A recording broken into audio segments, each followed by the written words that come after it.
Come on in to Margaret McSweeney's Kitchen for Kitchen Chat, where every week you'll meet chefs, cookbook authors, foodies, gourmets, and just plain people who love to eat. And along with laughter, chat, recipes, and stories about food, you'll sometimes also hear words of inspiration, love, and hope. As Margaret always says, Kitchen Chat is food for the senses and food for the soul. So grab a cup of coffee, put your feet up on a comfy chair, and get ready to spend a little time with Margaret and her friends. Hello, dear foodie friends, and welcome to Kitchen Chat. I'm your host, Margaret McSweeney, and I'm so glad you're joining us here in the beautiful Viking and La Cornue showroom in the Merchandise Mart. I'm here with my favorite friend and co-host, Chef Jamie Larita. Right. And I am so excited for you to meet today's guest, and we're going to talk about something very serious but fun at the same time. I'd like for you to meet Lindsay Jean Hard. She is the author of Cooking with Scraps.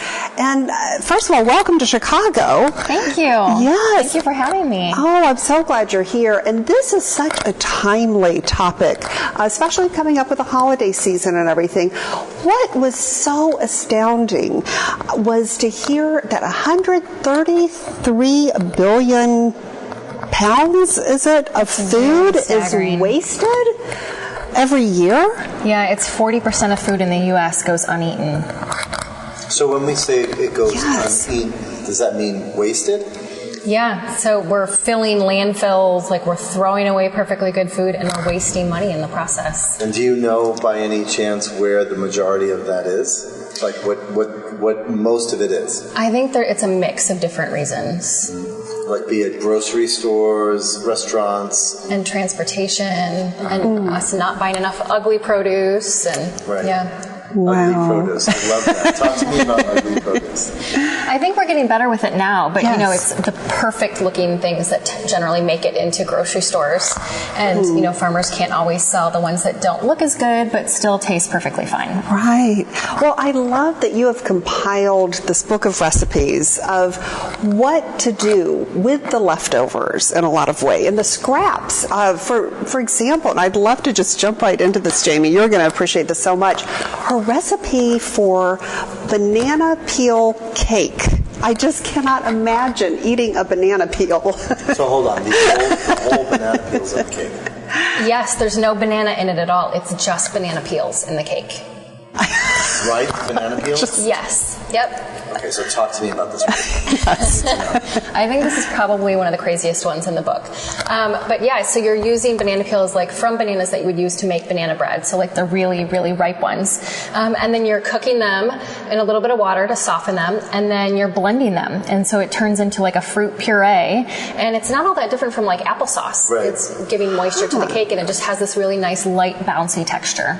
Does it get stringy, though? No, because you're blending it, yeah. It's great. Margaret, we are trying this recipe immediately. It's my daughter's favorite in the book, so. And what other recipes in the book are kind of like that? Is there anything else that's a little bit it's not odd because it's scrappy. Yes, it is scrappy. I think coffee grounds are another surprising one that people might not think to be using. Now, do you use that in breading? In the book, I'm using them in a nut butter to give texture and flavor to it. But then I also have another recipe on food52.com that uses them in a French silk pie. And so they're mixed with coffee or chocolate cookies in a crust for that. And then they're also used to infuse cream for a whipped cream topping for the French silk pie. Wow, just the creativity. And I also noticed another recipe that made me reread everything. Something about using corn cobs as rice balls or something like that to that extent. So corn cobs still have a lot of that great corn flavor in them. Yes. So you can use them to make corn broth or stock that you can use for soup or risotto. But in the cookbook, I'm cooking rice along with the corn cobs. So the rice is getting that great corn flavor and then turning the rice into rice balls. Now, do you cook with mostly organic? Definitely for some of the things where you're eating the peel, I would recommend that. So the banana peel cake, the pineapple peel. That's what I'm going with this. Yeah. I mean, I always recommend that you're washing everything really well before you're using it, but for the cases that you're eating the peel, you probably want to cut down on those pesticides. Yeah, I recently talked to a doctor who said to me that he asked me if I drink cocktails. I said, of course I drink cocktails. Who doesn't? Some people don't. But he asked me if I add the bar fruit, and do I eat the bar fruit? And I said I didn't realize that people ate the bar fruit. Because, well, some people do, but the rind is where all the pesticides live. Oh. And you shouldn't let that soak in water, like when you do lime water and citrus water and stuff like that. You should always use the pulp and not the rind. I always like the olives. Get martinis. This conversation has just gone to drinking. This conversation has gone to drinking. I am obsessed with the thought of this book, because now you've got my chef brain thinking about all the scraps. And that's what this book is all about. I love that. Yeah. What else do you have? I mean, tell me about your food life. Like, when did you first start cooking? I really got into cooking when my husband and I moved to Japan for a couple years. And we joined a CSA for the first time. So we had this cute little neighborhood grocery store that had a CSA, and we would go every week and pick up this box. And they had the box outside so that you could just pick it up and go. Right. But every week I was walking inside to talk to the owner. I was like, what is this vegetable? Like, I have no idea what it is or how to cook it. Right. And it just became this really fun challenge. And I started blogging for the first time, and I loved the mix of food and writing. Yes. And then when we moved back from Japan, I joined a startup with one of my college friends, and it was called Real Time Farms, and it was all about food transparency and like helping you find food that you felt good about eating, and did a lot of writing for that too. And then we were eventually acquired by food52.com. Wow. And so I went on to work there for 6 years. That is incredible. If we can take a quick step back, for those who are listening that might not know what a CSA is, could you explain quickly that concept? Yeah, so it's community supported agriculture. Okay. So you're supporting local farmers by like buying into them at the beginning of the season and paying for a share, and then you're getting a weekly share of vegetables or produce or whatever it is that they're growing. And they had this in Japan then? They did, yeah. We just stumbled upon it by seeing these boxes outside of our grocery store and asked if we could join in on it. So fascinating. And I have to stop looking at the book because I have so many questions and comments about things like zucchini stems. I actually like a zucchini stem. If you boil the whole zucchini, the stems are just as tender. Right? Why throw out the stems? Yeah, I think a lot of it is just habit, that like, and recipes will call for us to like cut off and discard something, and so we don't take a step back to think about whether it's really edible or not. You're right. It's definitely a habitual thing. Wow. So you use pretty much everything then, Jamie? I don't. Now that I'm thinking about it. No, now that I'm thinking about it, I try to use as much of the produce as possible, and what I don't use, I end up using in stock and stuff like that, for vegetable stock and things like that. But I do think that I do toss some of this edible gold out. Yeah, edible gold. I love that description. I like that too. This is great. Well, of the edible golds, Lindsay Jean, what would you say was the most challenging scrap to come up with a recipe for, and why? I would say artichokes, probably. Just because they can be bitter when they're cooked. So I originally tried doing like a soup with the leaves and other trimmings, and that didn't work out so well. But I settled on artichoke nachos, which ended up being one of my favorite recipes in the book. So you're cutting away all those leaves to get at the heart. You have a pile of leaves left, but they still have that delicious little bite of artichoke at the end of them. So yeah, I'm topping them with some cheese and olives. Is this your first book? It is. Do you have other books in mind? I'm taking suggestions. Scrappy cocktails, maybe. Oh, yes. So you don't have to eat the bar fruit. Yeah. No, I find that there's a lot of food waste in the world, and that really, when Margaret was talking to me about the book and she told me the numbers, that's an astounding number to think about.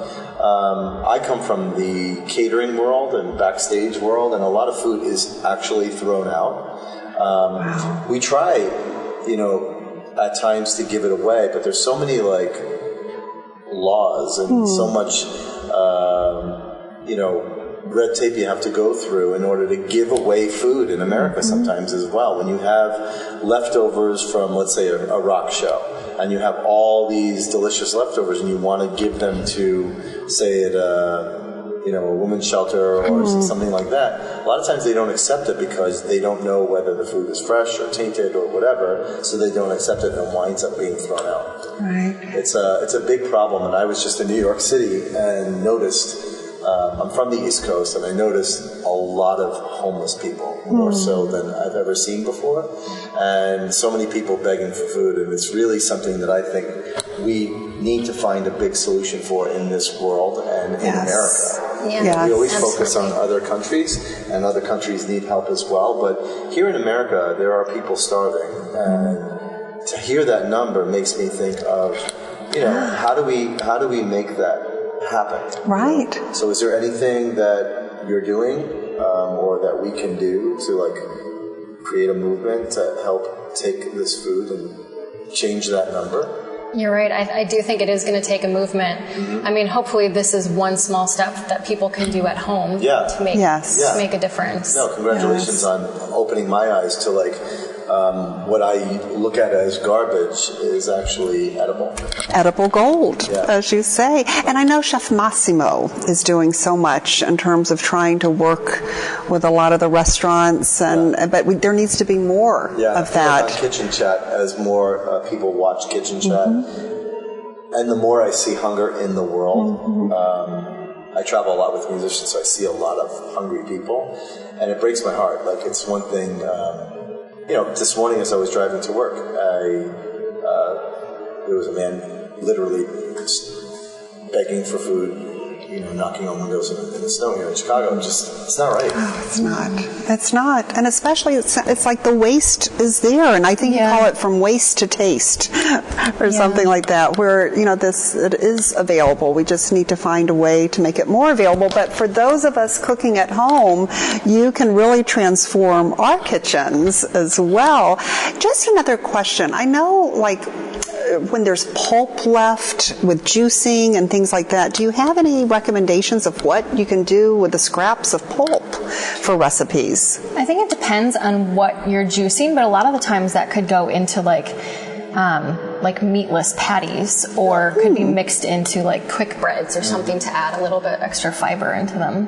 Yeah, a lot of the times with zucchini or carrot peels, you can take carrot peels and grind them up and throw that into cake batter. And you don't even need to be peeling your carrots to begin with. Yeah, you just be scrubbing them. Really? Yeah. I always peel the I hardly ever peel. That's another one that I think it's habit. Yeah, it is habit. For sure.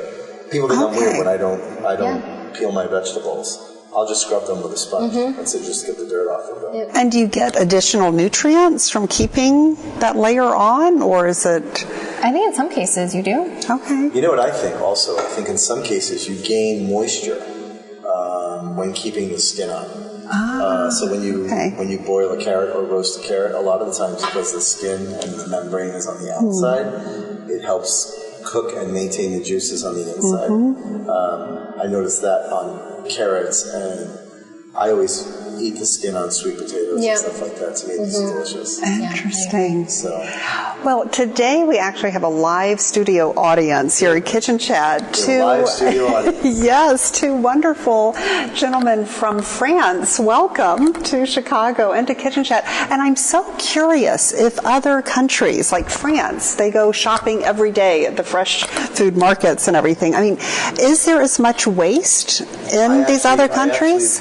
I'm glad you brought that up, because I have, we have a couple of people from France, and I was wondering in my head if there is that much waste in Europe with food. I don't think so. I think they really utilize their food more, because in working in French kitchens and working in Italian kitchens, I know I can speak for them, that they tend to utilize as much of the product as possible. I think Europeans in general think about food and ingredients, they stretch it as much as it can go.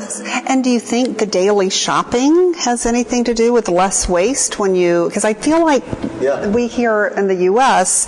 have a different approach to shopping list and once a week. I mean, I don't know. I think it's like chefs, right? People that cook, people that actually cook at home and have a passion for it, really know how to maintain the level of ingredients that they have in their cupboards and in their refrigerators because they're actively doing it, whereas some people that are trying to do it will go and buy things and then forget about them, or go to a farmer's market and say, oh, those eggplant look amazing, I'm going to buy them and bring them home and I'm going to Google a recipe, and then they forget to do that and then they run, they throw them away. Right. You know? That's I think true. people that cook tend to think about it more than those that don't. And I think Americans in general cook less than Europeans.